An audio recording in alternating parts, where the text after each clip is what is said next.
Hello everyone. Today we are going to continue our previous video topic, that is cache mapping and its type. In that video we discuss about what is cache memory and what is cache mapping, and there are three types of cache mapping: direct mapping, fully associative, set associative. In this video we discuss about the direct mapping and how to solve the numericals that are based on the direct mapping. So firstly we start with the simply revise the previous video in a short way. So firstly I told you the what is cache memory. Cache memory is a simple memory that is nearest to the CPU. Whenever CPU wants to some data for processing, then it first search that data in the cache memory.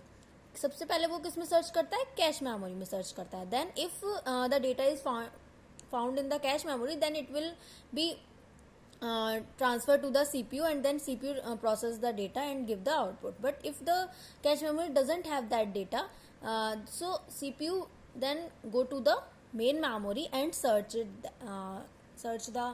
data in the main memory. There are some characteristics that cache memory is a very faster memory. It is a transparent memory because it is nearest to the CPU and all that. Okay. अब हम ये समझते हैं कि हम ये कर रहे हैं, बट इसको करने के जब कैश मेमोरी जो है उसके अंदर जो हमारे पास डेटा आ रहा है, कैश मेमोरी के पास भी तो डेटा कहीं से आ रहा होगा, तो वो जो डेटा आ रहा है, जो कैश मेमोरी है उसके पास डेटा आ रहा है मेन मेमोरी से. क्योंकि जब भी हम कोई भी डेटा, अब जैसे इसने एक्सेस करा, जब भी सीपीयू ने क्या किया, सीपीयू ने जो डेटा यहाँ से एक्सेस किया वो एक कैश में आके सबसे पहले कैश में आता है, देन कैश उसको किसको देता है? सीपीयू को देता है. तो वो उसकी कॉपी कैश में स्टोर हो जाती है. ठीक है.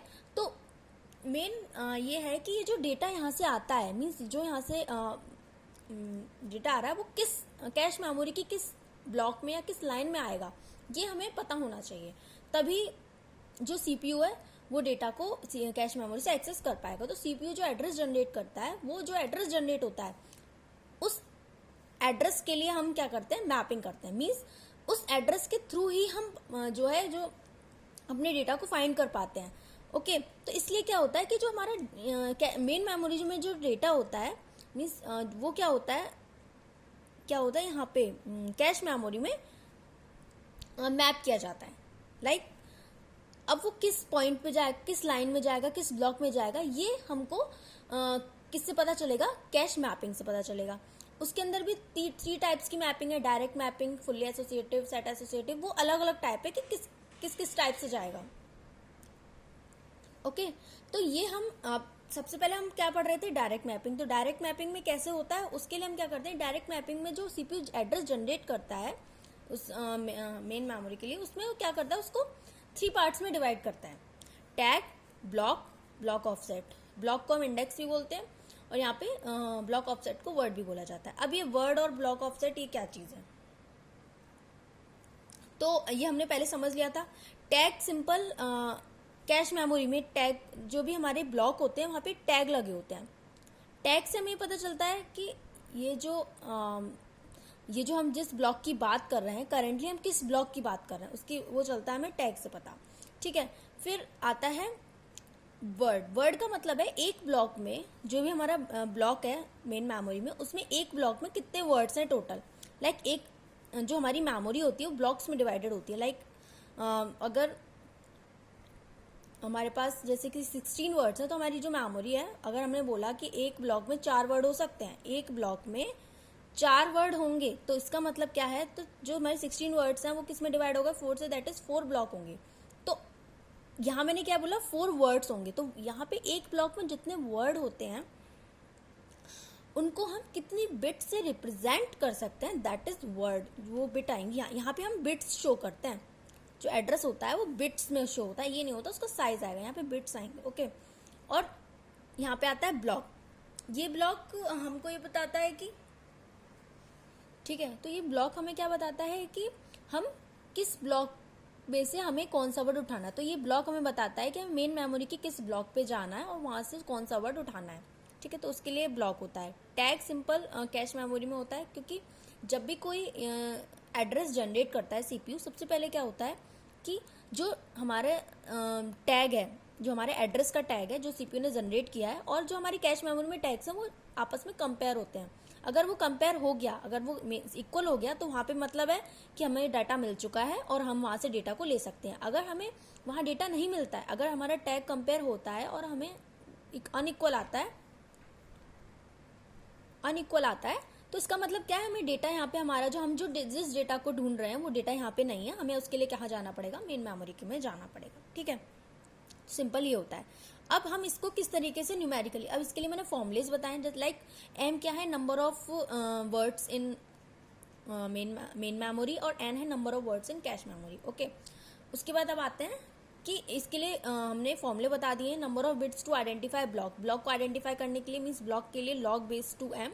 Number of bits in tag के लिए क्या करेंगे, log base two N upon M. और ऑफसेट के लिए क्या होता है, सिंपल जितने वर्ड्स हैं, लाइक एक ब्लॉक में जितने वर्ड हैं उनको हम कितने बिट से रिप्रेजेंट कर सकते हैं। लाइक 4 वर्ड्स हैं तो किसको 2 की पावर 2, दैट इज 2 बिट में हम इसको रिप्रेजेंट कर सकते हैं। 4 वर्ड्स को 2 बिट में करेंगे 0 0 0 1 1 0 1 1। ओके, अब आते हैं क्वेश्चन पे मेन। सबसे पहले इसमें क्वेश्चन है, हमने लिया है डायरेक्ट मैपिंग पे। A computer has a main memory of 64K into 16 and a cache memory of 1K words. Okay, the cash usage a direct mapping with the block size of 4 words. Like एक block में कितने words आ रहे हैं, 1 block में 4 words आ रहे हैं। ठीक है, अभी बोल रहे हैं how many bits are there in the tag, index, block and word field of address format. तो इस क्वेश्चन के लिए हमने इसका सॉल्यूशन करा है, इसको हम समझते हैं कैसे होता है। सबसे पहले क्या है कि मेन मेमोरी का साइज हमें गिवन है, मेन मेमोरी का साइज हमें जो गिवन है 64K into 16। सबसे पहले इसको समझना जरूरी है। 64K का मतलब क्या है, 64K का मतलब है कि नंबर ऑफ वर्ड्स जितने हैं हमारे, लाइक वर्ड्स इस तरीके से हैं, जो टोटल नंबर ऑफ वर्ड्स हैं वो 64K मीन्स 64 into 1024। ठीक है, ओके, तो अब ये कितना हो जाएगा, इसको मल्टीप्लाई करेंगे तो लाइक 64K हम लेना है, 64K लिख लेंगे तो यहाँ से 0 से स्टार्ट होगा और 64K माइनस 1 मीन्स एक कम ही होगा क्योंकि 0 से स्टार्ट किया है।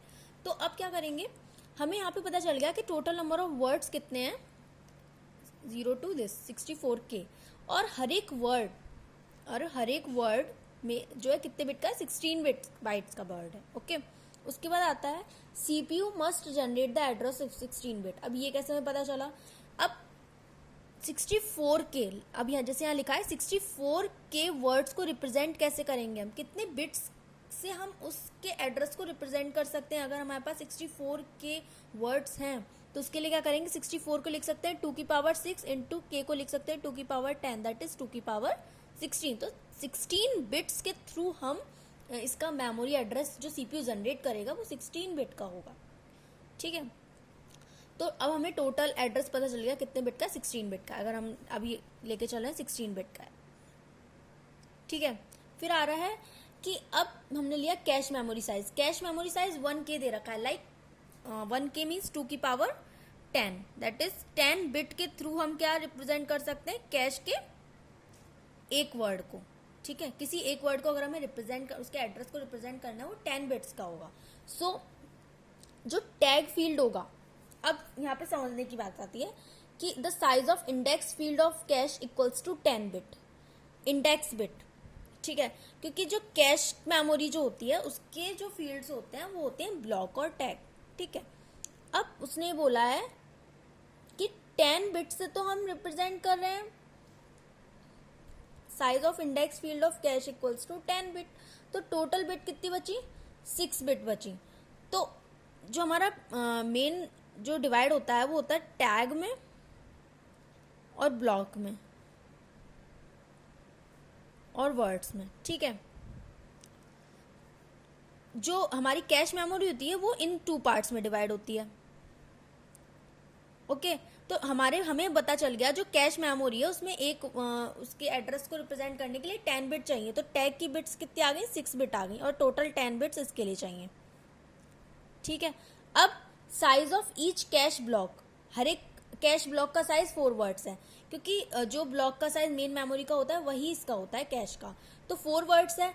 तो इसमें हमने काउंट करेंगे हमें कितने ब्लॉक की जरूरत है, क्योंकि ब्लॉक के लिए नंबर ऑफ ब्लॉक्स निकालने पड़ेंगे। तो नंबर ऑफ ब्लॉक्स निकालेंगे कैसे, टोटल वर्ड्स कितने हैं हमारे उसके 1024 टोटल वर्ड्स कितने हैं 1024, यहाँ पे देखा 1K। ओके, अब एक ब्लॉक होना चाहिए 4 वर्ड्स का, 4 से डिवाइड करेंगे 256 आ गया। 256 को रिप्रेजेंट कर सकते हैं हम 2 की पावर 8, मीन्स 8 बिट से हम इतने वर्ड्स को रिप्रेजेंट कर सकते हैं एक ब्लॉक में। तो अब उसके लिए क्या करा, 8 बिट का ये हो गया। ये टोटल कितने बिट का था, 10 बिट का था, उसमें से 8 बिट का ये होगा तो ऑब्वियसली 2 बिट्स ही आ गई। तो मेन ये याद रखना है कि मेन हमें सिंपल कैश मेमोरी में 2 पार्ट्स होते हैं, एक टैग पार्ट होता है, एक इंडेक्स पार्ट होता है। इंडेक्स पार्ट जो होता है ब्लॉक और वर्ड में डिवाइडेड होता है, ब्लॉक प्लस वर्ड करेंगे तो हमें इंडेक्स मिलेगा, ठीक है। वही जो सीपीयू एड्रेस जनरेट करता है उसमें हमारे पास जो पार्ट्स होते हैं वो होते हैं ब्लॉक साइज और ब्लॉक ऑफसेट, वो भी यही होता है, बस इसको डिवाइड, जब हम कैश मेमोरी में इसका एड्रेस लेते हैं वो इसके 3 पार्ट होते हैं, और जो सीपीयू जनरेट जब ये इंटरनली काम होता है।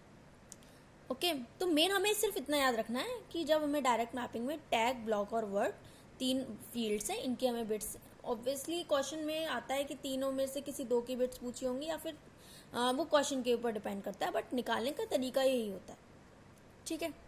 अगर आपको वीडियो अच्छी लगी हो तो आप लाइक करिए, शेयर करिए, सब्सक्राइब करिए। Thank you.